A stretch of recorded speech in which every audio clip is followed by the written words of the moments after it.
Hello everyone, it's Melanie with Vintage Hill Studio. I'm so glad you dropped by today for a really sweet and simple card. I'll be using heat embossing and heat embossing powder to create this beautiful leaf card.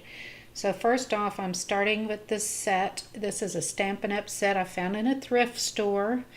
The stamps are just lovely. They really make great impressions, so if you see Stampin' Up, pick it up. Anyway, I'm going to choose this leaf and some of this 30-pound watercolor paper, and then I will use this little powder tool here to go over my paper. I do this to take off any of the oils that may have gotten on the paper from my fingers. I want a really clean impression for this heat embossing. So I'm going to set my stamp kind of centered here along the paper. This is a Tonic Studio stamping platform. It comes in very handy. It has two sides, one for rubber stamps and one for clear.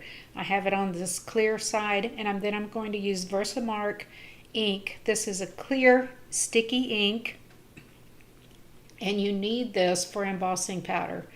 Now sometimes the embossing powder actually will stick to regular ink, but the Versamark is super sticky and it does a great job on detailed stamps, as you will see in just a moment.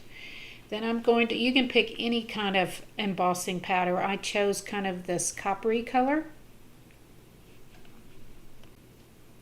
And I will just sprinkle this on and tap it off. I'm just using a little coffee filter to catch the powder here.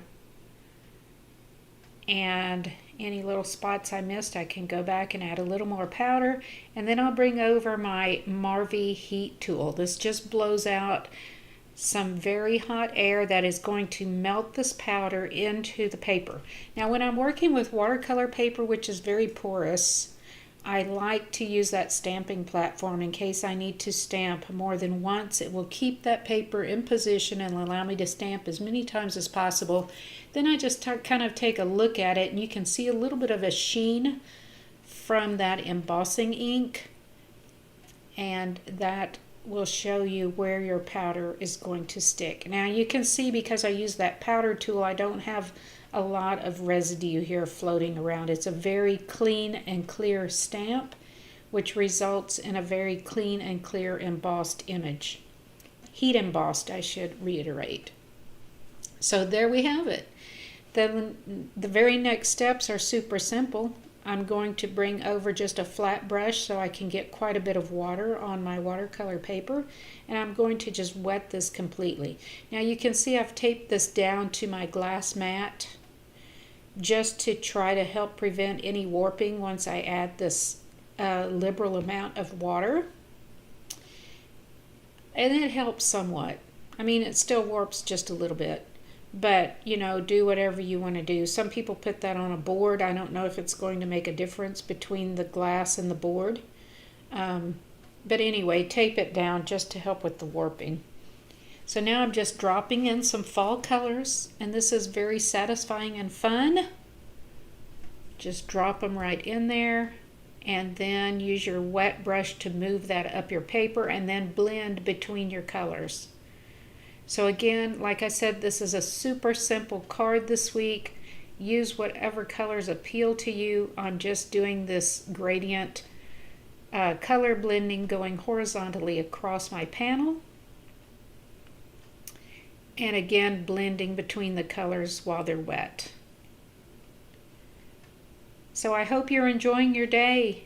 And I am envious of anyone that has fall weather. We currently are in the upper 90s, like 96 degrees today. And it's currently in the very first week of October.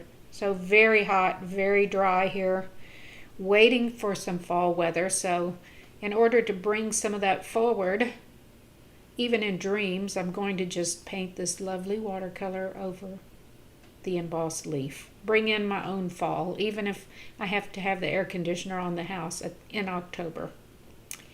But anyway, you can see how quickly this goes. Once I add my last color, I'm going to set this aside to dry completely.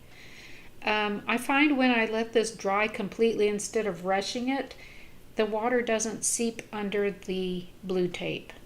So just an FYI of something I learned. And not that I'm a watercolor specialist or anything, but if you let it dry completely, you can see you've got some very clean border lines here. So that's it. Now all I need to do is add this to a card and I will be done. I'm going to trim this down just a little bit more. You can see some of that tape pulled off my watercolor paper. I'm not going to worry about that. But look at the texture you've got in the watercolor paper and then in that embossed image. Win-win.